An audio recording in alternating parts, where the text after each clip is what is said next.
Yang di Zoom meeting sudah bisa dengar suara saya? Halo?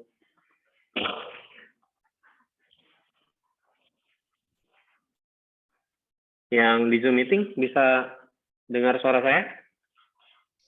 Bisa, Pak. Bisa, Pak. Share screen saya sudah terlihat? Halo? Sudah, Pak.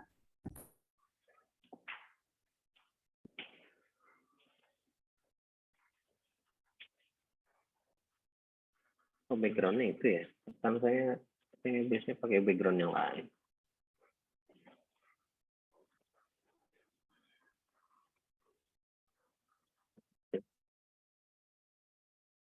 Salah.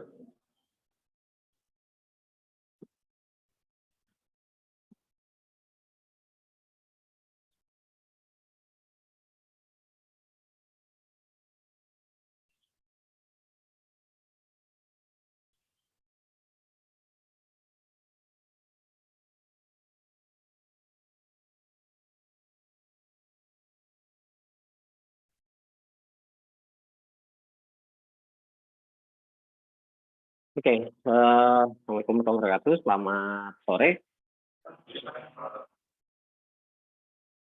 Hari ini belum ada mata kuliah yang bikin pusing, kan? Oke, good. Ini juga nggak pusing kok, karena apa yang Anda hadapi sebenarnya sudah sering Anda gunakan. Kemarin kita sudah diskusi banyak tentang sistem operasi. Hari ini tetap masih introduction, kita masuk ke beberapa subchapter yang akan kita bahas hari ini. Kemarin kita sudah ngebahas tentang konsep dari sistem operasi, ada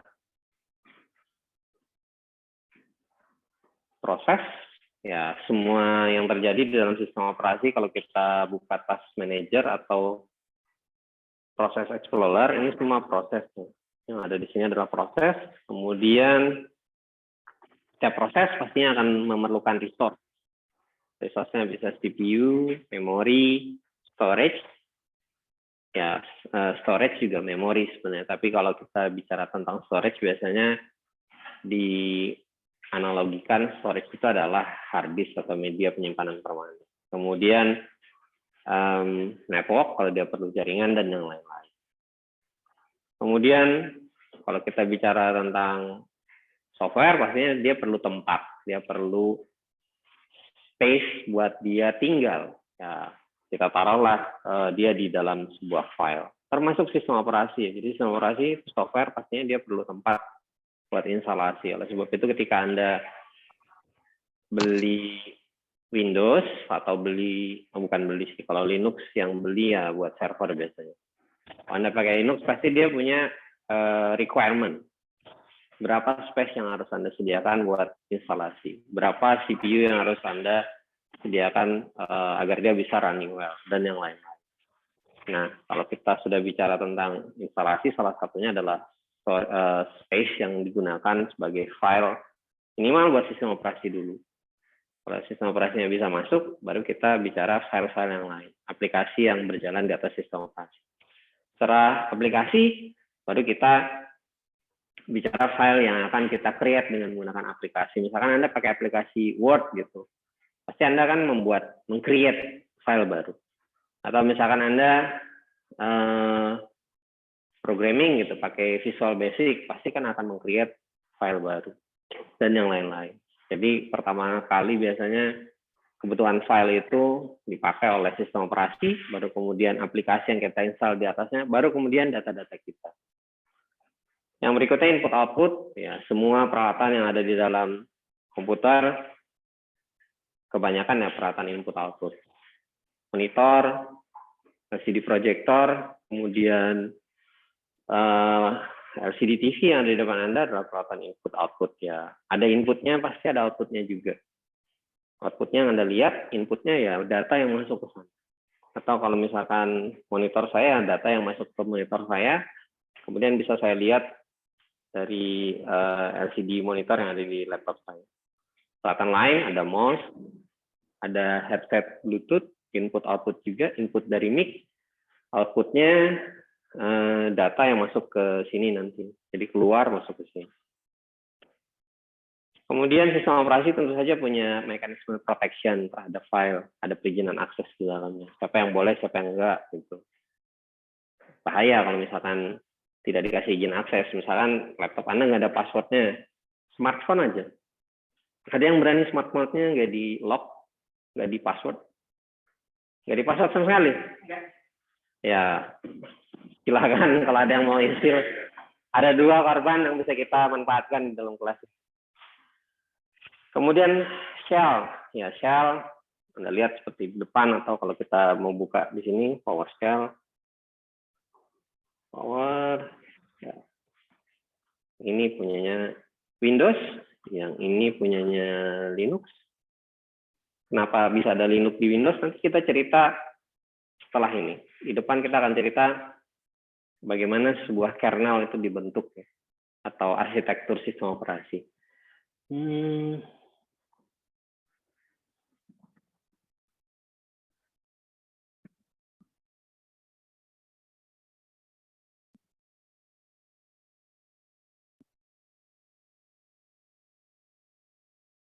Oke, itu bisa kita biarkan. Jadi shell ini kita bisa berinteraksi langsung dengan sistem operasi dan hardware di dalam. Jadi kalau kita mau ngasih perintah langsung ke hardware, kita bisa lewat shell. Sepanjang yang kita perintah itu tidak diproteksi oleh si sistem operasi. Ya, kadang ada beberapa termasuk file, ya, itu bisa diproteksi oleh sistem operasi. Misalkan file-file yang memang khusus buat sistem operasi. Bisa sih mau kita paksa untuk dibuka proteksinya tuh sangat bisa sekali. Kita user gitu, kita penguasa komputer kita. Jadi kita sebenarnya punya kemampuan buat itu. Cuman mungkin ada yang tahu caranya, ada yang tidak.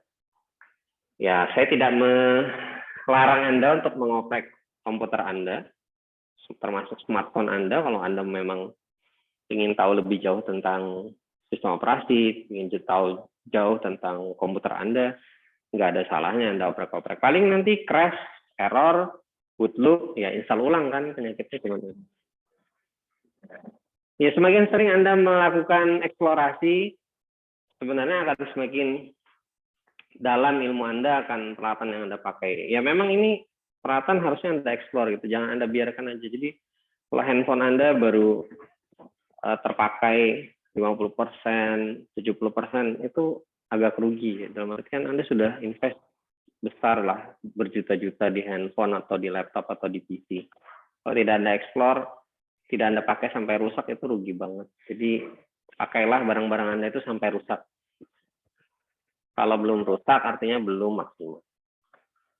Nah, hari ini kita akan diskusi tentang bagian lain dalam sistem operasi. Ada sistem call dan juga ada kernel nanti ya. Arsitektur sistem komputer itu sebenarnya, arsitektur sistem operasi komputer itu sebenarnya intinya ada di kernelnya. Di bagian yang agak akhir ya. Lumayan banyak nanti pembahasan terkait dengan kernel. Kalau udah selesai kita bisa lanjut ke chapter berikutnya terkait dengan proses. Mungkin nanti ada sedikit demo, saya bisa perlihatkan dengan menggunakan proses Explorer, mana yang proses, mana yang thread, dan yang lain-lain. Oke, kita bahas dulu tentang system call. Ya, system call ini, sederhananya, kalau kita mengeksekusi sebuah aplikasi, aplikasi ini ternyata memerlukan resource di komputer. Contoh, kayak yang saya tampilkan sekarang, PowerPoint, ini adalah aplikasi. PowerPoint-nya kan nanti di sini perlu monitor buat viewing slide. Atau kalau saya pakai Zoom meeting perlu resource YC adapter buat dia connect ke internet dan dia mengirimkan data. Dari sini kan sebenarnya kita bisa tahu bahwa ada sesuatu yang dieksekusi, itu ada perintah yang dieksekusi. Kalau misalkan slide di sini dia mengeksekusi, tolong komputer saya mau pakai layar buat menampilkan slide. Jadi ada instruksi yang disampaikan, dia ngasih tahu, tapi instruksi tersebut tentu saja tidak bisa langsung ke hardware-nya. Jadi kalau misalkan user di sini menggunakan slide PowerPoint, dia akan ya ini slide PowerPoint-nya di sini berupa aplikasi, ini akan memanggil sistem operasi. Sistem operasi dipanggil, saya mau viewing slide di layar. Nanti sistem operasi akan memerintahkan hardware, dalam hal ini adalah layar, screen, silahkan tayangkan slide yang lagi digunakan oleh user. Jadi kalau kita langsung mungkin bisa, tapi prosesnya panjang. Sebenarnya kita bisa mengatur layar dan yang lain-lain, karena tadi saya sebutkan di depan ya, user itu apa sih yang nggak bisa, selama dia sudah punya akses fisik ke komputernya, harusnya dia bisa melakukan apa saja. Tidak ada yang tidak bisa gitu. Cuman ya caranya pasti lebih panjang. Daripada ribet kita segala sesuatunya ngakses secara manual ke hardware, mending kita serahkan ke sistem operasi. Sistem operasi yang memanage segala sesuatunya. Nah, proses ini di mana kita memberikan perintah yang nanti dieksekusi oleh sistem operasi, ini disebut dengan system call. Ya, contoh tadi ketika kita memerlukan screen untuk output slide, ya ini prosesnya ada system call di dalam. Nah, system call ini bekerja dengan cara mengenerate interrupt. Jadi dia akan mengenerate interrupt yang akan nanti diberikan oleh sistem operasi untuk diteruskan ke arah CPU. Jadi sebenarnya ini interrupt. Jadi ini ada interupsi sebelumnya. Termasuk kalau saya kayak gini, saya berpindah ke sini misalnya. Nah, ini ada interrupt sebenarnya. Diinterupsi kemudian si sistem operasi akan memerintahkan diganti dong itu layarnya, di overlay, ditempel dengan layar yang Ubuntu Shell ini ya, atau Ubuntu konsol ini. Atau seperti ini. Nah, ini juga ada interrupt sebenarnya. Setiap kali saya menekan keyboard itu juga ada interrupt. Nah, jadi kalau kita bisa andaikan segala sesuatu yang terkait dengan interrupt, ini bisa dibilang ini adalah system call.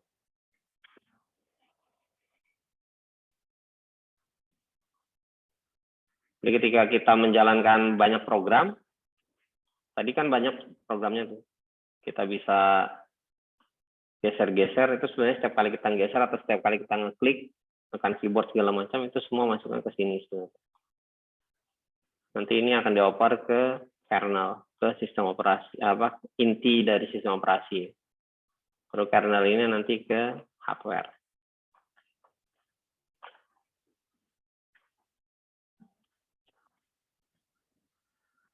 Nah, ini prosesnya kira-kira kalau kita mau detailkan lagi, sequence dari proses sistem call, ketika user program ini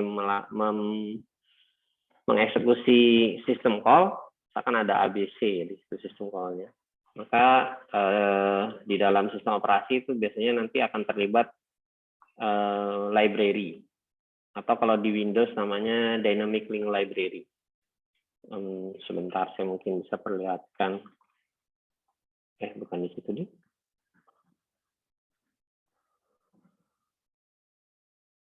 Monitor aja ya.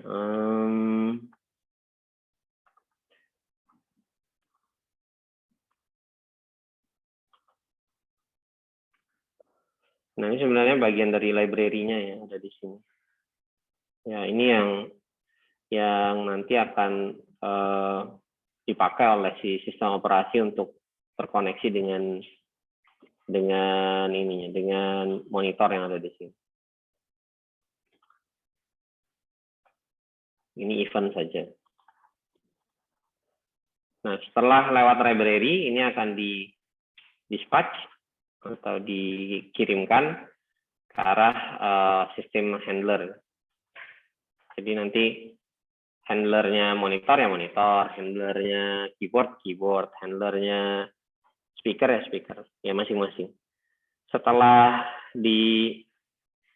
sebentar ini ini ada dua ya, ada juga yang ke arah prosesor. Sorry, di sini juga kadang terlibat bukan hanya prosesor tapi juga memori sebenarnya. Makanya selalu ada ini. Selalu ada, mana task manager saya tadi? Hilang. Nah, selalu ada pasangan seperti ini. Ketika saya buka PowerPoint di sini, maka selalu ada terlibat CPU, memori, ya ada disknya. Kalau memang ada proses baca tulis, tapi ini karena nggak ada proses baca tulis ya nggak ada masalah. Kemudian dia ada pakai GPU 0,1%.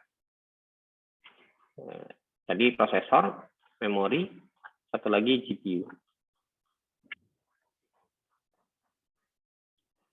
Baru setelah ada hasilnya ditayangkan kembalikan ke user yang kita lihat sekarang ini. Jadi modelnya seperti itu sebenarnya.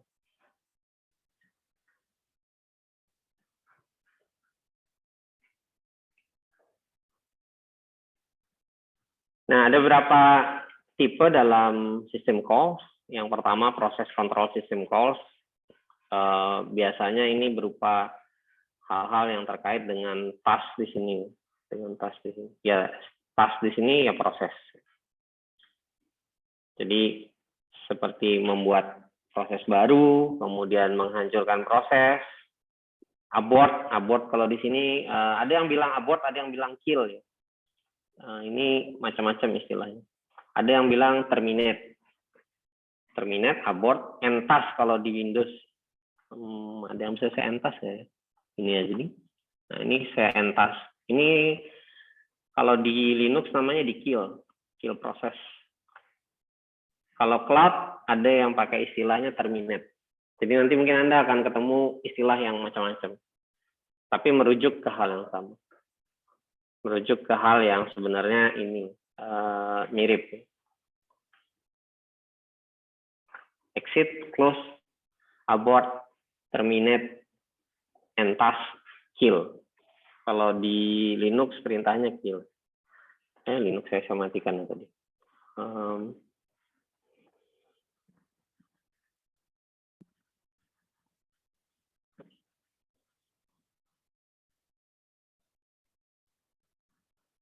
Nah, ini dia pakainya seperti ini.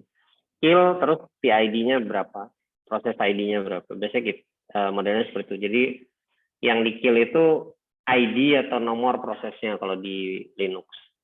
Ya bisa juga pakai X Windows-nya. Di Linux juga ada Windows-nya yang kita bisa kill lewat Windows. Atau kalau mau lewat teks bisa juga. Ini lewat teks. Kita kill PID berapa.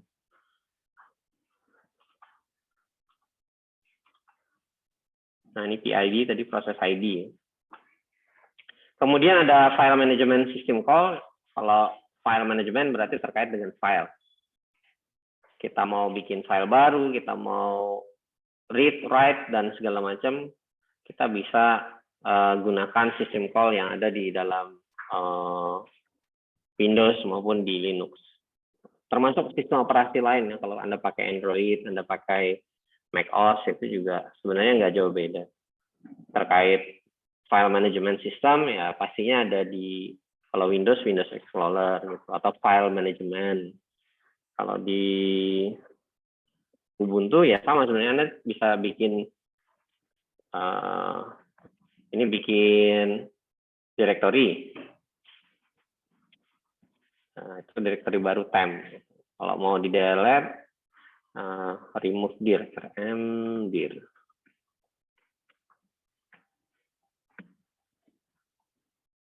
Seperti itu. Ya, ini terkait dengan file. Termasuk Anda mau read isi file gitu. Anda bikin file teks, misalkan Anda mau read dalamnya. Contoh aja.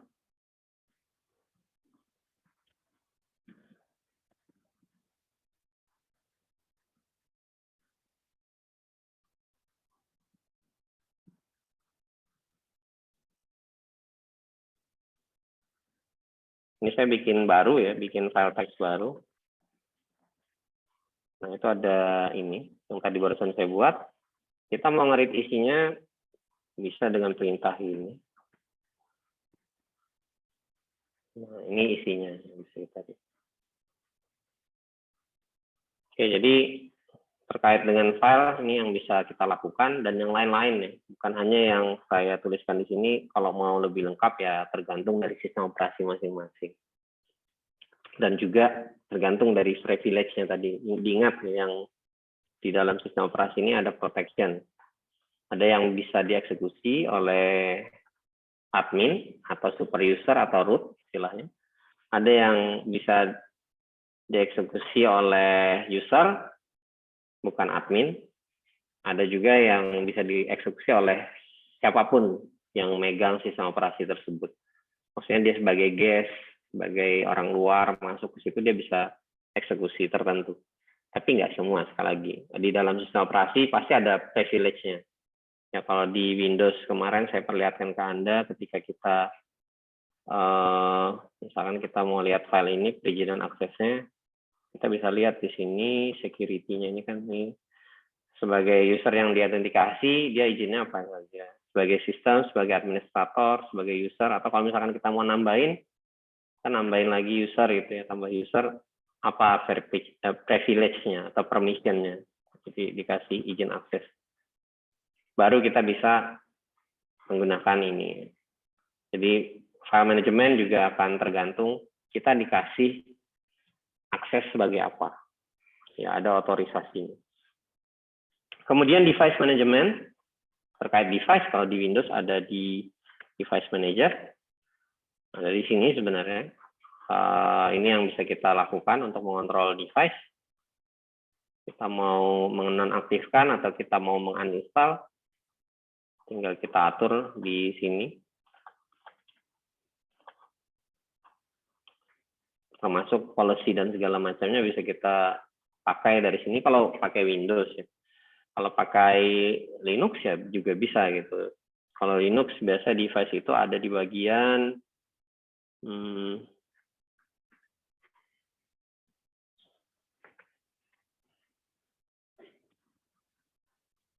ini adalah bagian device. Flash disk. Ya. Kebetulan di Linux kita memandang semua device itu adalah file. Di semua device dianggapnya sebagai software gitu. Ya karena memang ketika sistem operasi menghubungi device nggak bisa langsung juga karena sistem operasi pasti akan berhubungan dengan device driver atau Anda sering mengistilahkannya dengan driver. Biasanya kalau beli device baru, entah itu beli printer, entah itu beli scanner, Anda pasti install software kan?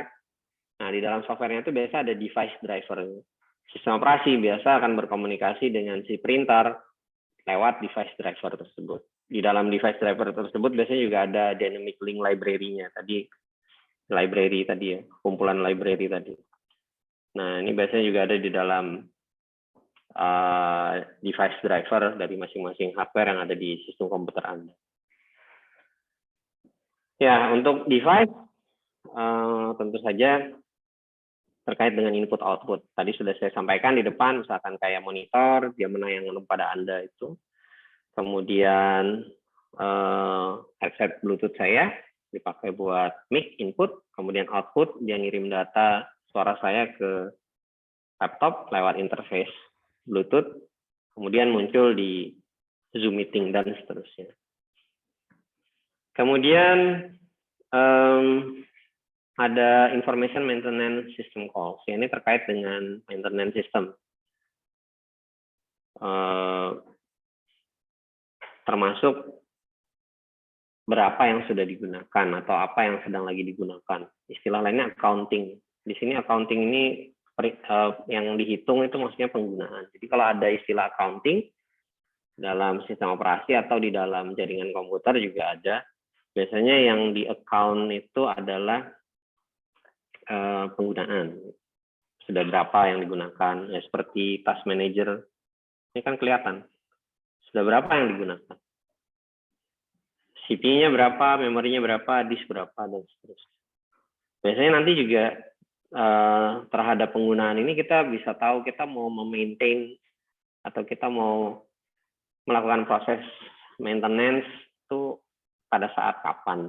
Misalkan hard disk, Anda mau defrag hard disk. Kalau hard disk SSD nggak perlu di defrag ya. Tapi kalau hard disk Anda hard disk platter, piringan, magnetik, it is fine to defrag ya. Tapi kalau SSD saya tidak menyarankan Anda untuk sering-sering mendefrag atau melakukan defrag karena ya sudah cepat, kemudian setiap kali Anda defrag umurnya berkurang. Umurnya pasti akan berkurang.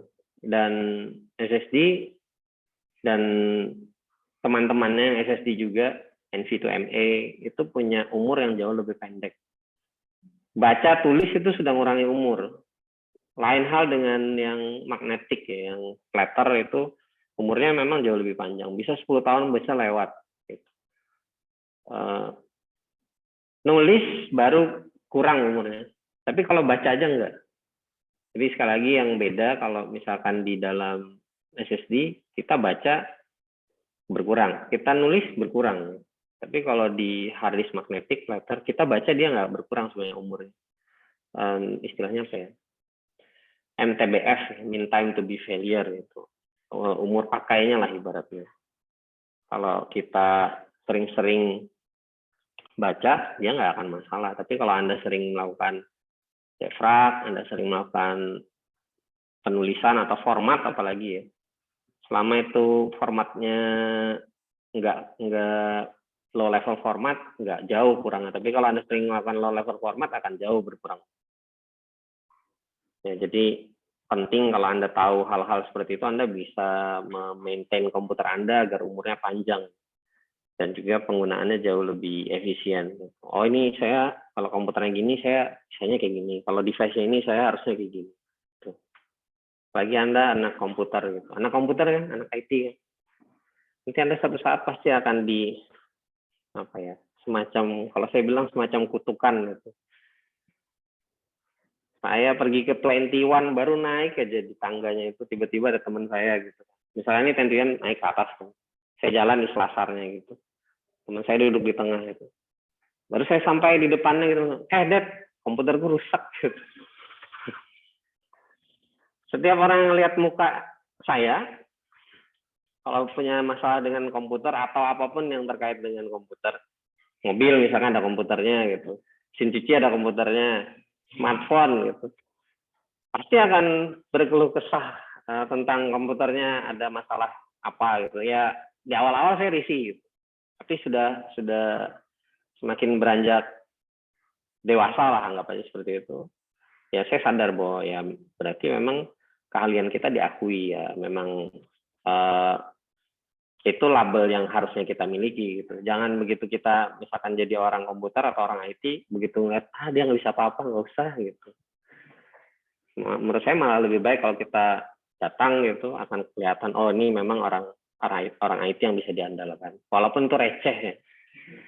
Cuman ternyata oh tombol powernya aja yang longgar gitu. Atau ternyata memorinya nggak cukup jadi nggak bisa ngeload aplikasi yang berat-berat ya. Kadang Anda akan ketemu hal-hal yang receh gitu. Tapi ya it is fine gitu. Anggap saja orang-orang tersebut adalah orang-orang awam yang memang perlu bantuan dari Anda. Suatu saat mungkin Anda akan perlu bantuan mereka. Jadi bantu saja orang-orang yang memang menganggap Anda bisa membantu mereka terkait dengan masalah komputer. Ya apalagi semua sekarang mesin cuci dikasih embed fuzzy sama komputer di dalamnya. Otomotif juga gitu. Hampir semua yang terkait dengan peralatan home appliance, bahkan robot untuk vacuum cleaner itu juga ada sistem operasinya gitu. Jadi semakin global lah sekarang komputer yang ada di sekitar kita. Suatu saat Anda diminta untuk tolong dong baikin robot vacuum cleaner saya bermasalah. Dicoba aja kapan lagi bisa mengeksplor robot vacuum cleaner. Paling nggak jauh-jauh lah masalahnya dari pertama ya sistem operasinya, mungkin juga aplikasinya. So kalau Anda menguasai berapa mata kuliah yang ada di dalam dunia IT, pasti akan sangat menyenangkan bisa membantu banyak orang. Oke, berikutnya communication system call bisa komunikasi antar proses. Contoh komunikasi antar proses yang seperti kita lakukan sekarang, antar proses ada ini slide yang kita lihat, kemudian di-share dengan menggunakan Zoom Meeting, ini sampai ke teman Anda yang ada di Zoom Meeting. Ya itu juga bagian communication ya, karena ada networknya. Jadi bukan hanya antar proses dalam komputer, tapi juga di luar komputer. Termasuk ke sana, ke layar itu, karena HDMI ini pasti ada prosesornya khusus yang ada di sana, di TV itu. Pasti akan diolah oleh sistem yang ada di sana. Jadi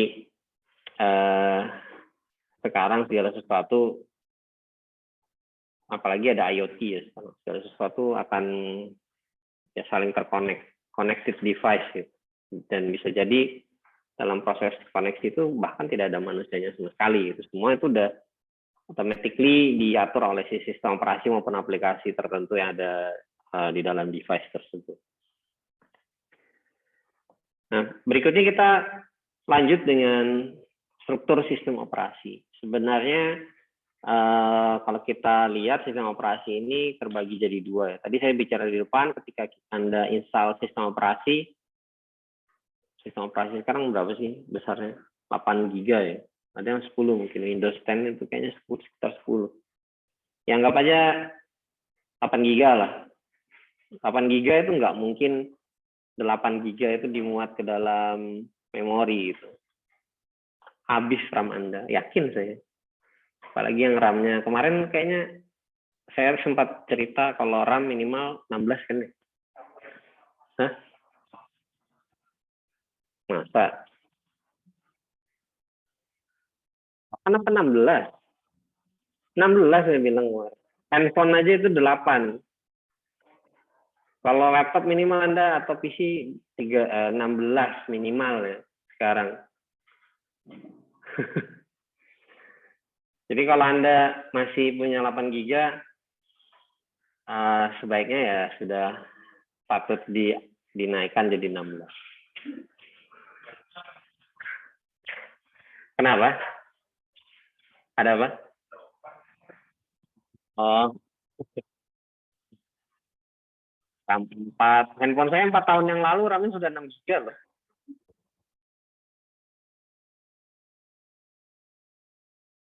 Ya, tolong kalau Anda anak IT, nggak ada masalah untuk invest di peralatan yang akan memudahkan hidup Anda. Beli mahal, baik itu mahalnya sedikit atau mahalnya banyak, selama itu Anda bisa menggunakan dengan maksimal, fine gitu ya. Jangan cuma dipakai buat main Valorant atau Free Fire, tapi juga Anda pakai buat sesuatu yang produktif gitu. Sayang saja. Apalagi sekarang kuliah itu bahannya banyak, materinya banyak. Kemudian juga dengan adanya kampus Merdeka, Anda bisa lebih apa ya? Bisa lebih banyak yang Anda lakukan gitu. Tidak sejaman saya dulu waktu kuliah, internet aja masih mahal lah ibaratnya. Kemudian laptop apalagi, zaman dulu laptop seharga lebih mahal daripada motor malahan. Kalau motor dulu zaman saya sekitar masih 4 jutaan, laptop itu paling murah sekitar 20 juta. Jadi kalau sekarang tuh juga sudah banyak yang dimudahkan lah, apalagi IT lagi, ya bukan lagi sih, masih jadi favorit. Jadi sayang kalau Anda punya device yang memang harus di-upgrade, silakan upgrade. Kalau mau beli device, sekalian yang bagus, gitu. Karena itu adalah tools survival Anda, alat bertahan hidup Anda. Kalau Anda nggak mau, ya mungkin Anda nggak cocok di IT. Kalau belum ada uangnya gimana ya, nabung dulu. Enggak, saya tidak memaksakan Anda harus beli sekarang. Cutting saya atau koordinator kelas saya, ketua kelas saya dulu nggak punya PC. Tapi dia mau meluangkan dirinya. Bahkan saya belajar internet itu pertama kali dengan orang yang nggak punya PC. Saya kuliah sudah punya PC duluan. Karena saya punya PC dari saya SMP, saya sudah punya PC. Mungkin sebelum Anda lahir, saya sudah pegang PC duluan. Dari saya SD lah ibaratnya. Jadi dari zaman komputer masih 286, saya sudah kenal dengan komputer. Dan jadi bagian hidup lah, jadi hobi, akhirnya ditekunin gitu. Nah ternyata saya ketemu orang yang nggak punya komputer, tapi dia mau belajar gitu, dan mau menginvestkan dananya buat buat belajar komputer atau sewa gitu ya, ke rental, ke warnet gitu. Bahkan lebih sakti daripada saya, itu yang membuat saya kagum dengan orang-orang yang ada di Jawa. Makanya kenapa SDM di Jawa itu bisa handal, bisa resilient, bisa tangguh, karena mereka willingness to learn-nya, kemauan untuk belajar dan gigihnya mereka itu tinggi. Kalau Anda belum pernah bertarung atau berhadapan langsung dengan mahasiswa-mahasiswa yang ada di Pulau Jawa, entah itu di UGM, ITB, atau UI, 3 kampus besar ini, mungkin Anda santai-santai aja masih sekarang. Tapi ketika mereka nanti datang ke sini, sama-sama alumni itu, Anda akan lihat seberapa resilientnya mereka, seberapa tangguhnya mereka. Ya, saya bangga lah ibaratnya sebagai salah satu anak Kalimantan Timur, ya saya bisa bilang saya asli sini, bisa compete, bisa bertarung atau bisa berkuliah di UGM gitu ya. 1 S2 di sana dan kembali mengabdikan diri di sini gitu. Saya juga ingin Anda bisa compete dengan mahasiswa-mahasiswa yang ada di Jawa. Ya, salah satunya tentu saja dengan mau memaksa diri Anda untuk belajar lebih banyak. Ya, boleh?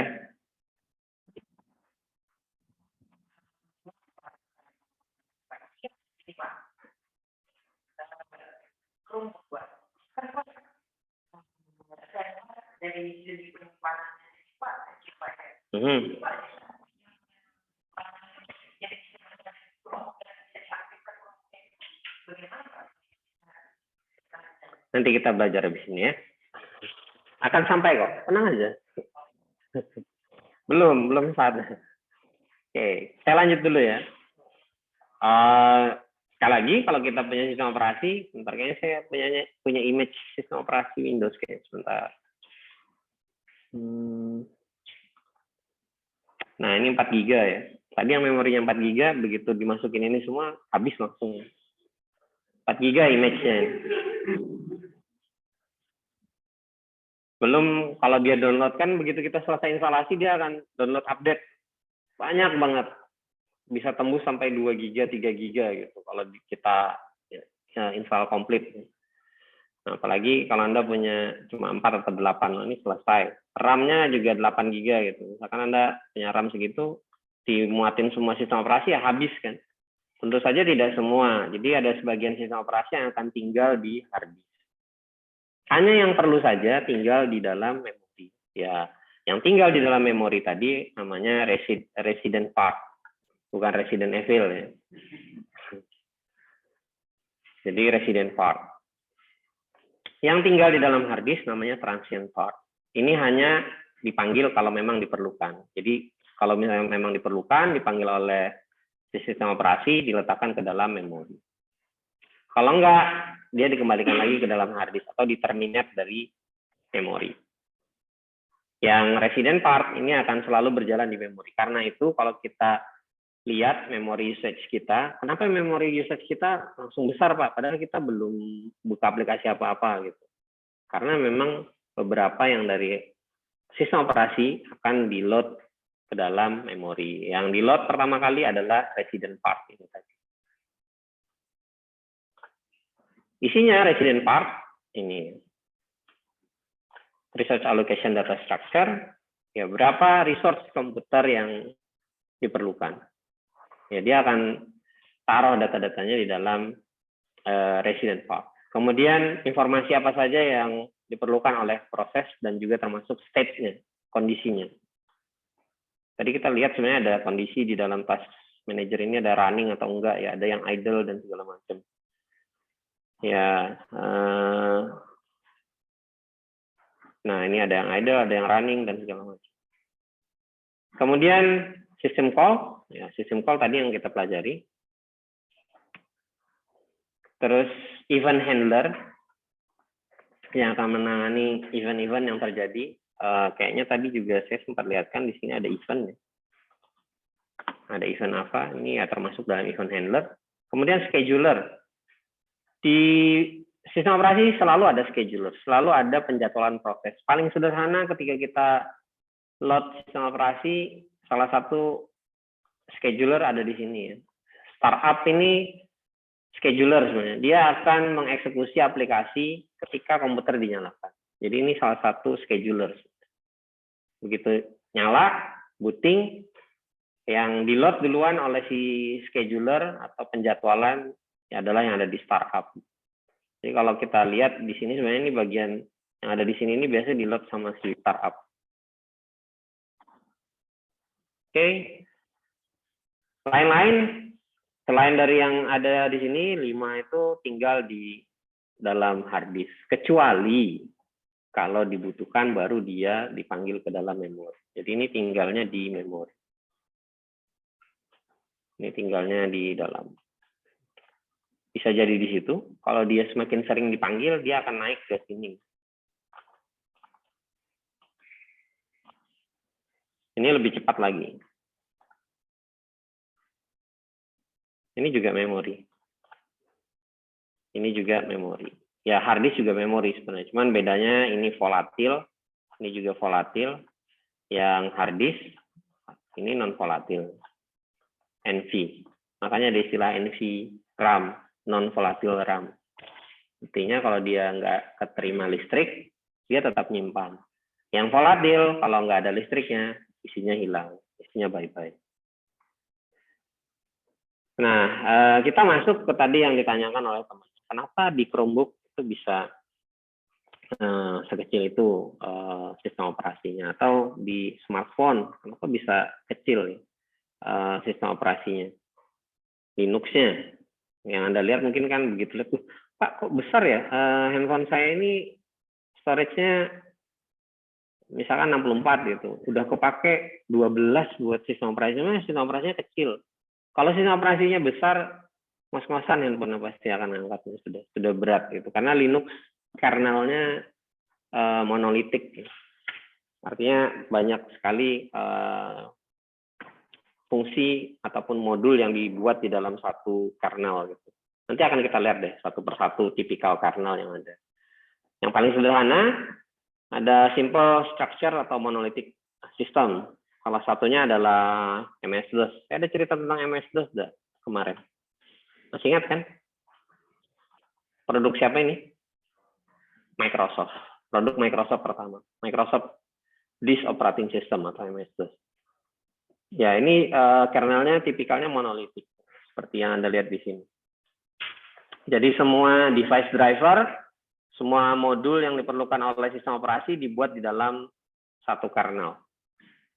Linux juga kebetulan menganut hal yang sama, menggunakan monolitik kernel.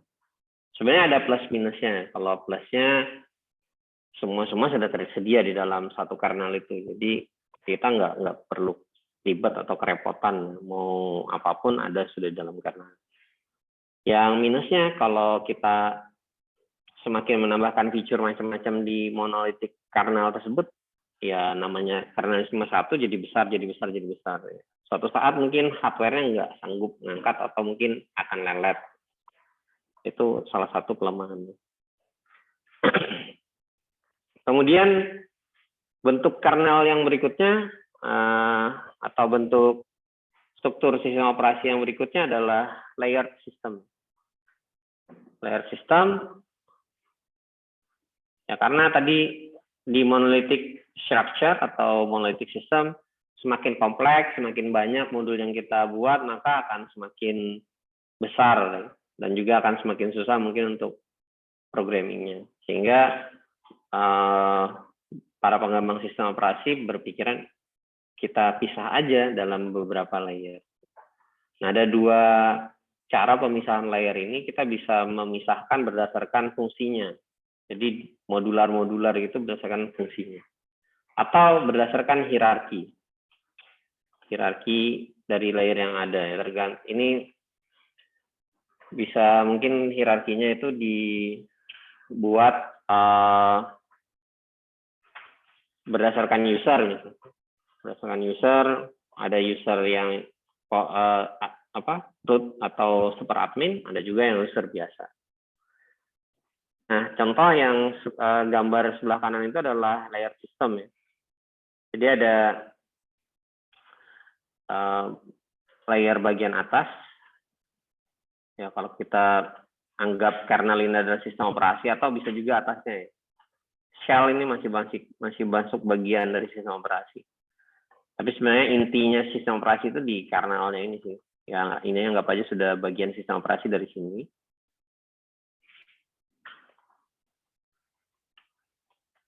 Layer pertama ini semua aplikasi, semua library yang terkait dengan aplikasi, juga termasuk compiler. Compiler ini kalau Anda pakai, ada pemrograman masih pakai Pascal nggak? Programming, Pascal masih diajarin? C++, nah C++ itu pakai compiler. Ya, shell dan comment tadi sudah saya perlihatkan. Shell ini berjalan di layer yang anggap saja layer satunya ya. Biasanya sih layer satu ini di bawah sih. Satu di sini, 2, ya berarti ini 3. Kita bisa bikin layer per layernya seperti itu. Berikutnya microkernel. Ya, microkernel.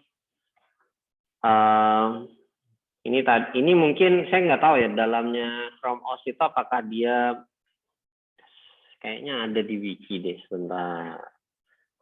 Saya pernah lihat kok.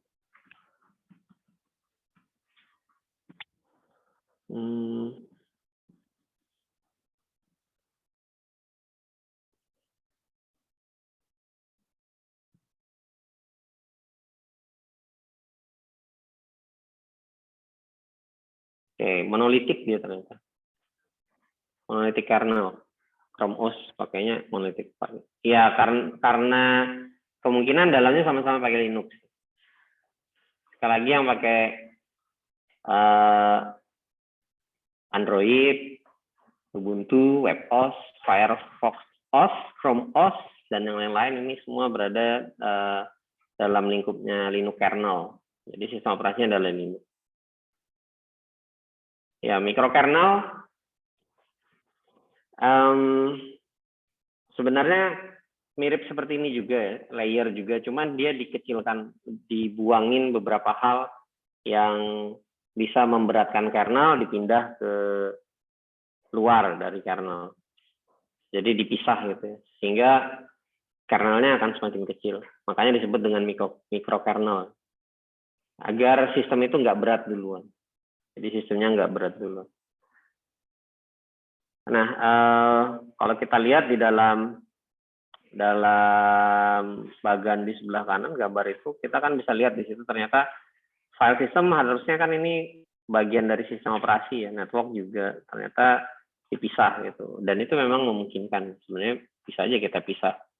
Network kita pisah karena kita mungkin di awal nggak connect ke internet atau kita nggak connect ke jaringan. Kita bisa tambahkan karena memang modular.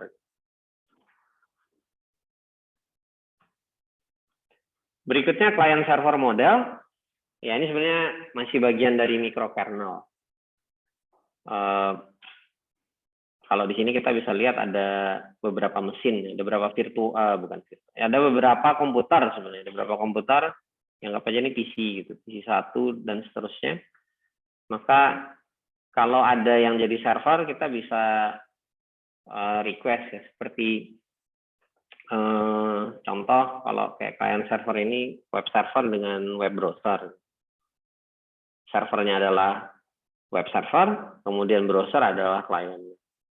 Nah, tentu saja ini ada proses yang di request dari klien, kemudian proses respon dari file server ke klien. Dan dari sini tentu saja ada message. Bukan hanya dari klien ke server, tapi juga seharusnya sih sebaliknya. Ada sebaliknya. Lama-lama enak begini. Bisa sunbathing. Lama-lama gostong saya. Berikutnya virtual machine. Dia ngambil cloud computing. Oke, good. Saya kemarin nanya-nanya yang ambil cloud computing ternyata di sistem operasi kayaknya nggak diajarin. Nah, ini saya mau sampaikan, kalau Anda ngambil cloud computing, lanjutannya ini sebenarnya ada di cloud computing. Sebenarnya cloud computing basically-nya adalah virtualization atau virtualisasi. Dari mana virtualisasi itu muncul ya, ini sejarahnya dari sistem operasinya IBM, di mainframe. Nah, mainframe itu dulu satu komputer digunakan rame-rame, tapi dia pakai DAM terminal. DAM terminal itu ada keyboard, dulu kayaknya belum ada mouse deh, keyboard dan layar, udah gitu. Terus dihubungkan ada DAM terminal kayak set top box gitu, STB gitu. Di situ kita bisa konekkan keyboard, kemudian layar, nanti STB-nya akan ke mainframe. Nah, model seperti itu, kalau ada satu yang programmingnya asal-asalan atau satu yang menginjek virus atau bikin virus, akhirnya kena semua. Jadi kalau zaman dulu mainframe itu ini satu mainframe besar gitu, saya masih ingat di kampus saya dulu saya ada lihat beberapa mainframe besarnya semeja ini, komputernya sebesar meja ini. Diakses rame-rame, ada DAM terminal. DAM terminal tadi saya sebut ada satu terminal kecil, ini nanti connect ke layar, itu. Kemudian satunya connect-nya ke keyboard-nya. Jadi ada keyboard yang bisa digunakan. Nah, ini satu user. Nanti ada user kedua, ketiga, dan seterusnya dengan DAM terminal yang sama. Connect rame-rame ke mainframe. Jadi ini satu kesatuan sistem sebenarnya. Terpusat mainframe. Akibatnya kalau satu di sini bermasalah gitu, ini akan mempengaruhi yang lain. Sehingga dibuatlah gimana kalau di atas mainframe ini kita menjalankan virtual mesin. Jadi setiap orang itu akan connect ke virtual mesinnya masing-masing. Jadi 3 misalkan, ini connect ke virtual mesinnya masing-masing. 2 ini connect ke virtual mesinnya masing-masing. Kenapa harus pakai virtual mesin? Karena virtual mesin ini akan memproteksi. Dia akan mengisolate atau mengisolasi lingkungan virtualnya. Jadi nggak mungkin kalau misalkan di sini ada virus, itu nyebrang ke sini gitu. Selama ini nggak dikonekkan. Kalau kita konekkan secara jaringan ya bisa saja dia nyebrang. Tapi by default aslinya setiap mesin virtual ini terisolasi dari mesin virtual yang lain. Saya ambil contoh yang jalan di komputer saya, VirtualBox. Ya, Anda bisa juga pakai VMware. Ya. Tapi kalau VMware pakai yang license. Ini license ya, sekali lagi license, bukan bajakan. Kalau ada yang pernah di TKJ, biasanya TKJ SMK rata-rata bajakan. Kecuali SMK-nya kaya banget. Ya itu saya dapat dari Huawei dikasih. Receh aja kalau buat mereka ya. Nah, ini setiap mesin virtual yang ada di sini, ini terisolasi satu sama lain, tidak akan tercampur. Sehingga kalau ada virus di Ubuntu desktop, sama-sama Windows, Pak, di Windows 7, nggak akan pindah ke Windows 10. Kecuali saya konekkan Windows 10-nya dengan Windows 7. Tapi by default ini terisolasi kok satu sama lain, tidak akan bisa nyebrang.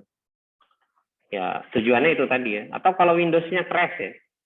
Kalau Windows-nya tadi crash, Windows 10-nya crash gitu, atau bermasalah programming, boot loop segala macam, ini ya cuma terjadi di sini saja, tidak akan pindah. Ya harapannya juga seperti itu. Ketika ini crash gitu, tewas gitu, ini tetap jalan, ini juga tetap jalan.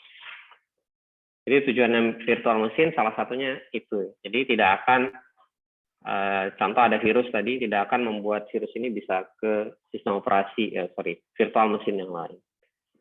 Yang kedua, virtualisasi ini akan membuat utilisasi hardware atau resource komputer semakin baik. Sehingga ketika kita gunakan rame-rame itu nggak idle dia. Tidak akan ada istilah idle, nggak ada istilah nganggur. Jadi semua resource yang ada itu akan kepake terus-terusan. Paling melambat gitu. Kalau sudah mulai melambat berarti memang resource-nya perlu ditambah. Entah memori fisiknya, atau CPU fisiknya, atau anything lah yang memang perlu ditambah, ya harus ditambah. Keuntungan lain, ketika kita menjalankan virtual machine, kita bisa menjalankan sistem operasi yang berbeda-beda. Tidak akan terganggu satu sama lain. Mau datanya di tempat yang sama, kita bisa bikin virtual machine itu storage-nya jadi satu gitu. Kita pusatkan storage-nya. Jadi datanya di satu tempat. Tapi bekerjanya dengan sistem operasi yang beda-beda. Itu bisa. Misalkan Ubuntu, yang ini pakai MicroStick, yang ini pakai Windows 7, ada yang pakai Windows 10, datanya kita pooling di tempat yang sama. Itu sangat bisa sekali. Jadi kita bisa menjalankan multiple operating system di dalam satu mesin yang kita install virtual environment di dalam. Termasuk kalau kita mau ngetes something, jadi kita mungkin mau ngetes program atau mau ngetes virus, ya nggak masalah.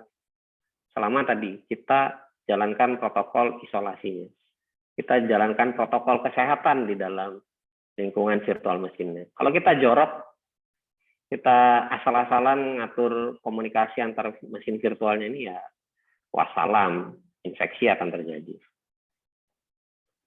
Kemudian karena virtual machine ini sangat baik dalam utilisasi resource dan juga mudah untuk dikelola dan juga bisa terdistribut dan juga terpusat sekaligus. Jadi dia mengandalkan dua keuntungan tersebut sehingga ini cocok bisa dipakai untuk data center. Termasuk nul data centernya virtualisasi. Data center besar yang lainnya juga saya yakin dalamnya sudah divirtualisasikan sekarang. Karena sangat mudah sekali untuk mengelolanya. Apa-apa sudah lebih cepat. Di kelas ini ada yang ngambil Jarkom, jaringan komputer? Ada semua. Berarti kemarin waktu saya, enggak nih. Saya demonya bukan di Jarkom. Saya ingatnya demonya di cloud. Kalau kemarin di cloud itu ada mahasiswa yang saya tanya, pernah install Windows 10? Pernah gitu. Berapa lama install Windows 10? 30 menit, Pak. Oke, saya install server ya, 2000 Windows server 2019, 1 menit live langsung di internet. Gitu. Jadi install Windows server, 1 menit live langsung di internet. Yang TKJ ada? Ada. TKJ? Jurusan? Ada.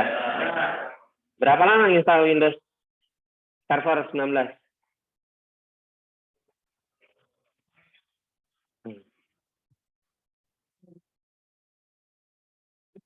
Berapa lama? Enggak, sebenarnya berapa lama?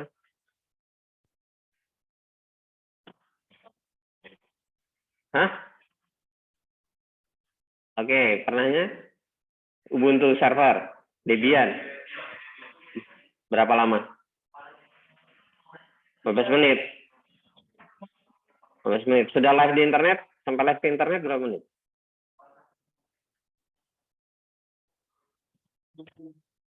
20 menit. Setengah jam. Kalau saya bilang saya bisa bikin live 5 menit, gimana? Itu sangat dimungkinkan. Atau Windows 10, pernah install Windows 10? Berapa menit?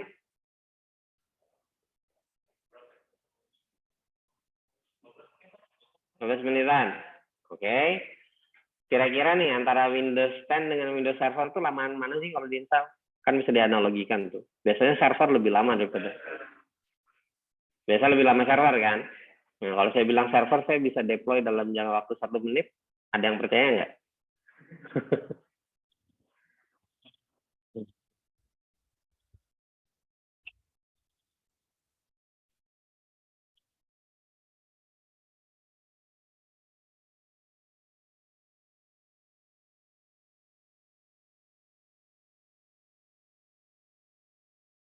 Kalau ikut kemarin kuliah cloud computing, banyak yang kaget. Ya, sekalian deh, karena kita ngebahasnya itu ya. Nanti Anda akan belajar lebih banyak kalau ngambil cloud.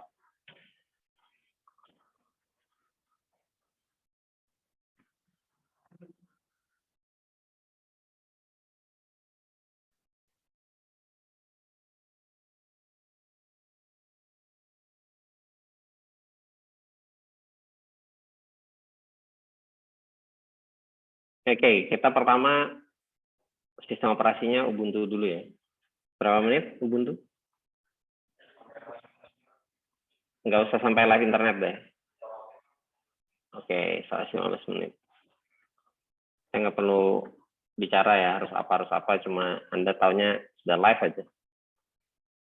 Kalau di cloud computing, nggak masalah saya ngomong apa-apa karena memang mereka harus tahu. Tapi kalau Anda cukup tahu aja ini bisa dilakukan. Ya bisa dihitung kok sudah dari sekarang.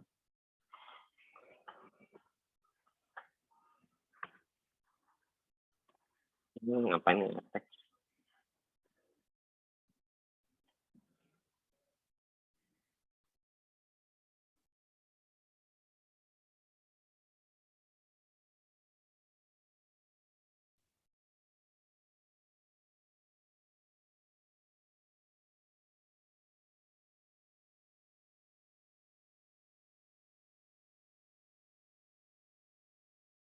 Udah selesai.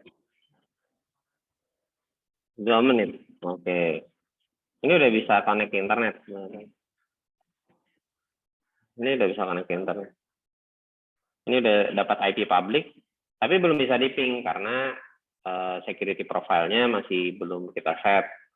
By default dia menutup semua port kecuali SSH. Kalau mau di SSH bisa sebenarnya. SSH-nya juga perlu cara khusus ya. Bukan SSH biasa, dia harus pakai sertifikat.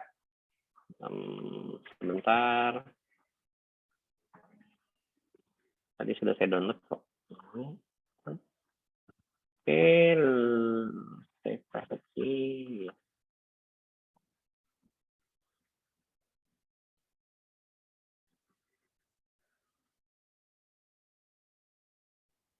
Ya, ini IP address-nya saya ini public ya. Oke. 16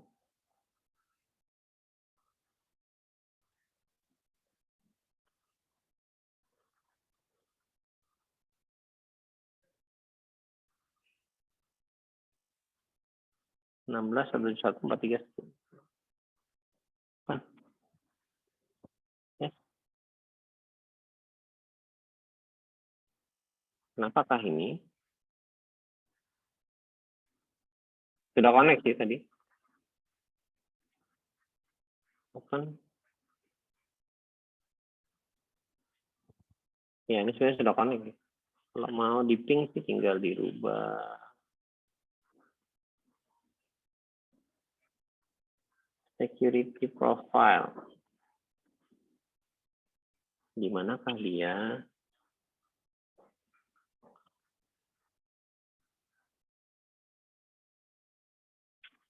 Inbound rule. ID.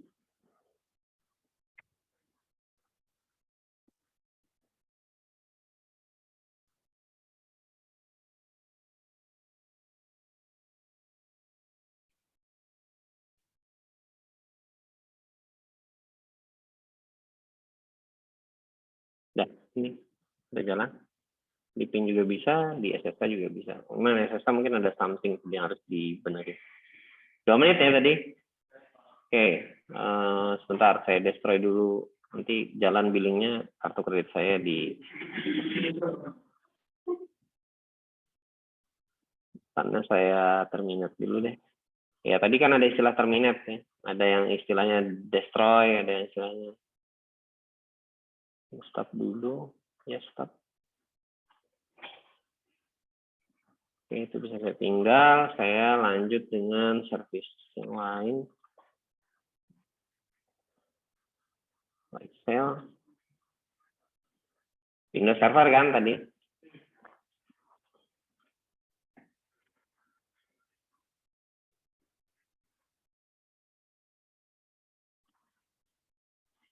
Instance. Windows 2019. Saya pakai 2 GB RAM, 1 CPU.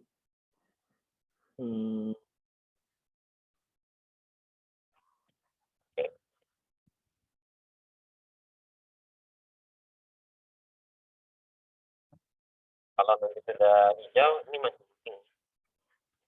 Sudah ditempelkan. Kita remote pakai RDP, pakai remote desktop protokol. Sudah jadi Windows-nya. Tinggal nunggu dia booting aja. Udah hijau belum? Udah running belum masih. Kalau sudah muncul ini kita bisa nge-remote. Ini lagi booting.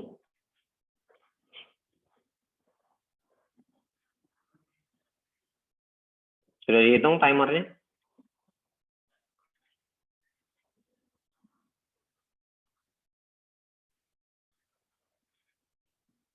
Jadi zaman sekarang install itu nggak pakai lama.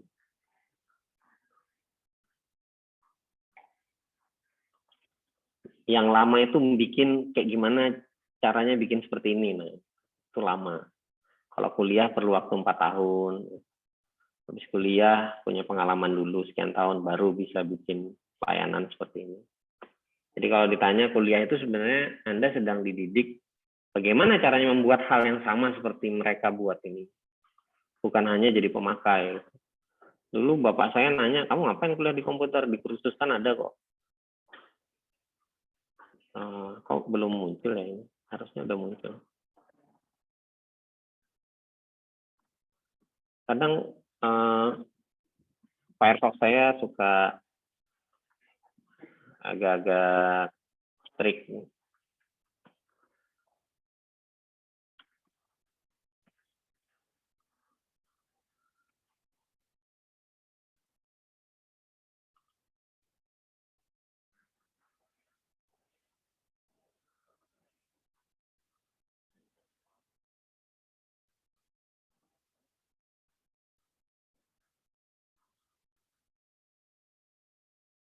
Passwordnya apa ya?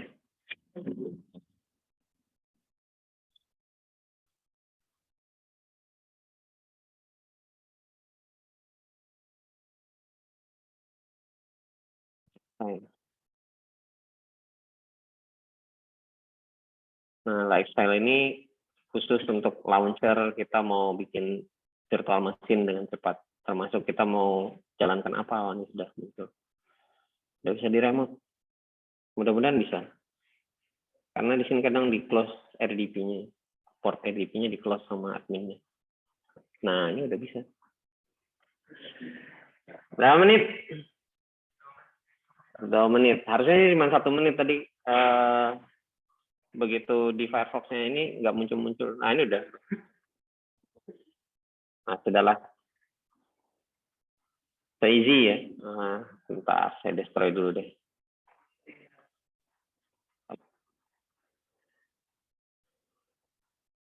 Santai.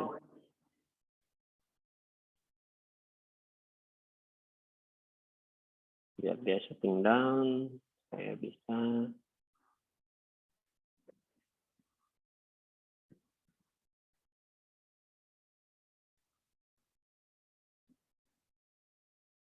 Ya, sekarang skill satunya bisa dibuat instan seperti itu. Bukan berarti Anda nggak bisa bikin. Saya yakin Anda juga bisa bikin. Kalau misalkan Anda ngambil mata kuliah cloud computing, nanti diajarin cara bikin cloud infrastruktur.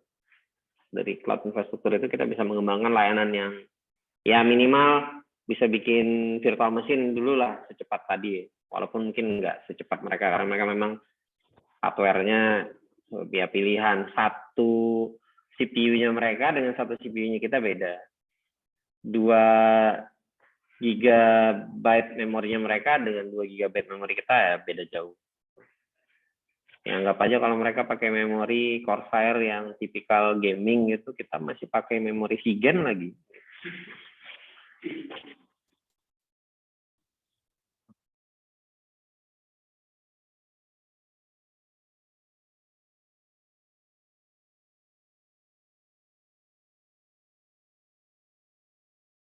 Ada. Di perguruan kita biasanya kita ngasih yang, tapi ada kreditnya. Maksudnya dikasih kredit 50 US dollar. Enggak semua. Tapi yang untuk belajar itu sudah jauh lebih cukup. lebih dari cukup. Kalau yang untuk account Huawei Cloud, kita ngasihnya 300 US dollar. Dan itu juga jauh lebih dari cukup. Kalau kosong gimana Pak? Tinggal di top up kok. Enaknya itu. Makanya kalau saya selalu sampaikan ke mahasiswa saya, kuliah dengan saya itu nggak akan rugi kalian. Yang ada untung malah. Anda dapat fasilitas buat ujian, kalau di Huawei dikasih 200 US dollar voucher exam. Kalau Anda keluar, kursusnya bayar, ujiannya bayar. Kemudian pakai cloud-nya segala macam, Anda harus bayar lagi. Tapi kalau di kuliahnya saya, Anda bisa nikmati semua dengan ya free lah. Mana tadi instan yang mau saya destroy? Oh, ini dia. Anda bisa tanya senior-senior Anda yang pernah kuliah dengan saya kok. Terminate. Nah, ini tadi saya istilahkan, kan ada yang pakai istilah terminate, ada yang kill, dan yang lain-lain. Oke, kita back dengan dunia nyata kita. Itu tadi dunia angan-angan yang Anda idam-idamkan. Ya, semoga Anda akan sampai ke situ. Tadi bisa kita lakukan kalau kita merunningkan virtualisasi. Virtualisasi ada macam-macam tipenya. Ada tipe 1, hypervisor. Ya, ini bare metal istilah lainnya. Kemudian di atasnya berjalan mesin virtualnya. Ini mesin virtual. Kemudian ada juga yang modelnya ini ada hostnya, baru kita install di atasnya, hypervisornya. Ini kayak VMware tadi, VMware desktop ini. Kemudian VirtualBox, ya masuk ke sini. Ada juga yang model seperti ini. Ada hypervisor, ada guest host. Contoh ini stand. Yang ini contoh Proxmox. Kalau open source ya. Proxmox, sorry. Sekarang ada juga yang modelnya tidak perlu guest host, ini nggak perlu. Tapi dia langsung virtualisasi gitu. Ini ada proses aplikasi di atasnya atau proses. Ini namanya Docker ya, lagi naik daun Docker. Biasa programming sukanya pakai Docker. Ini kita juga bisa bikin kontainer, kita bisa mengisolasi apa yang mau kita runningkan di dalam Docker. Virtualisasi.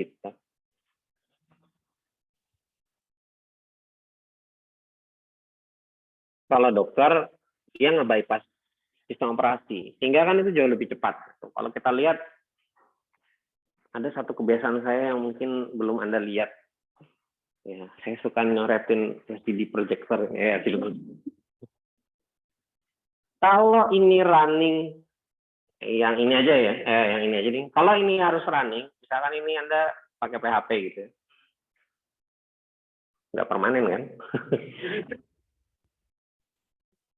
Kalau dia running, kan dia harus request ke sini, baru kemudian ke sini ya. Lambat kan? Kenapa nggak ini jadi satu aja gitu loh? Jadi satu aja, di manage oleh sistem operasi, kan di sini ada sistem operasinya. Dockernya berjalan di sini. Ya langsung aja di sini jalannya, langsung ke sini.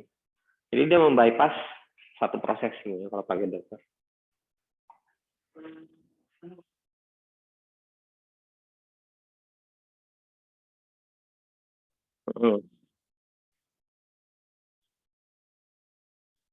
Gimana? Harus pakai?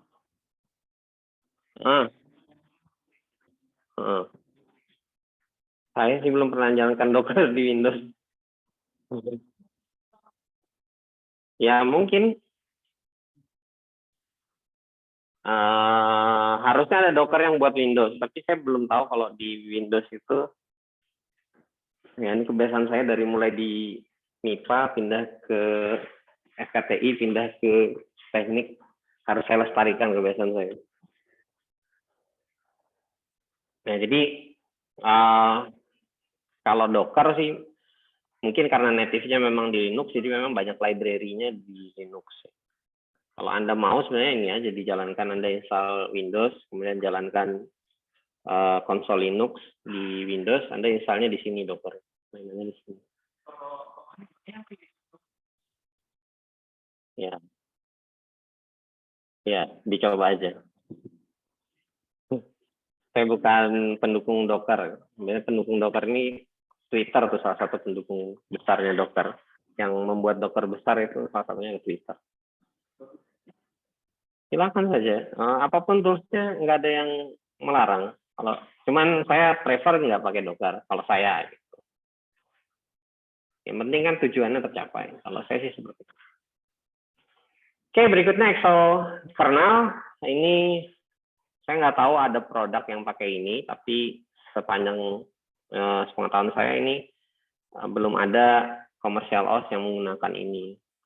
Di dalam referensinya juga seperti itu. Jadi ini dikembangkan oleh MIT. Sebenarnya ini agak mirip-mirip dengan microkernel sebenarnya. Dia mengeluarkan kernel library dari kernelnya gitu. Ya, entah kenapa ini tidak pernah masuk ke pasaran. Yang banyak sekarang digunakan adalah hybrid kernel. Contoh yang pakai macOS ini hybrid kernel. Pakai Windows itu juga hybrid kernel. Jadi gabungan sebenarnya hybrid kernel ini. Jadi dia menggabungkan antara microkernel dengan layer atau dengan modular gitu. Sehingga dia dapat plusnya yang dari microkernel, dia juga dapat plusnya yang dari modular.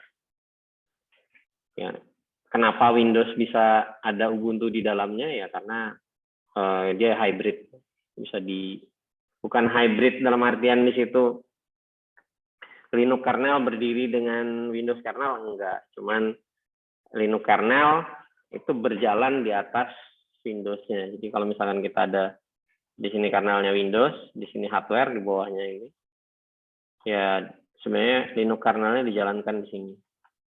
Ini Linux, ini Windows, ini hardware. Makanya begitu kita buka, loh kok ada Ubuntu di Windows gitu, Debian di Windows. Ada yang mau ditanyakan? Sebelum saya tambah gosong di sini. Ya. Apa itu? Yang ini. Saya buat having fun aja. Loh, kan boleh alasan kita cuma buat bersenang-senang. Why not gitu. Ya, sebenarnya saya kalau servernya sering pakai Linux gitu. Ya untuk keperluan riset segala macam juga saya basically-nya kebanyakan pakai Linux. Tapi kalau untuk kerja kayak nulis laporan segala macam, saya masih prefer pakainya Windows. Jadi kenapa saya pakai konsol Linux dan mesin-mesin atau server saya kebanyakan pakai Linux karena memang aplikasi maupun riset saya pakainya rata-rata itu. Sedangkan untuk nulis laporan atau pekerjaan yang lain-lain mau nggak mau karena di Linux itu bukan nggak bisa sih diinstalin Microsoft Word dan segala macam, agak ribet, dan juga fitur kalau di Open Office itu nggak sekaya di Word. Jadi kenapa saya pakai Windows buat kerja ya karena memang kerjanya salah satunya yang bikin laporan. Kalau saya nginstal Ubuntu atau yang lain-lain ya karena memang riset ataupun hobinya ya di situ. Ada lagi yang mau tanyakan?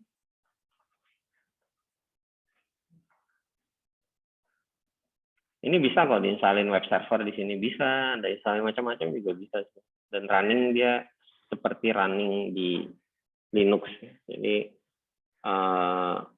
jangan khawatir kalau Anda misal Docker tadi di sini ya, layaknya Docker running di Linux. Malah menurut saya lebih baik Anda instalinnya di sini daripada runningnya di atas Windows. Karuan, ya sekalian belajar Linux. Yang lain mungkin? Nggak ada? Kalau tidak ada, saya cukupkan. Terima kasih atas perhatian dan kerjasamanya. Assalamualaikum warahmatullahi wabarakatuh. Selamat sore.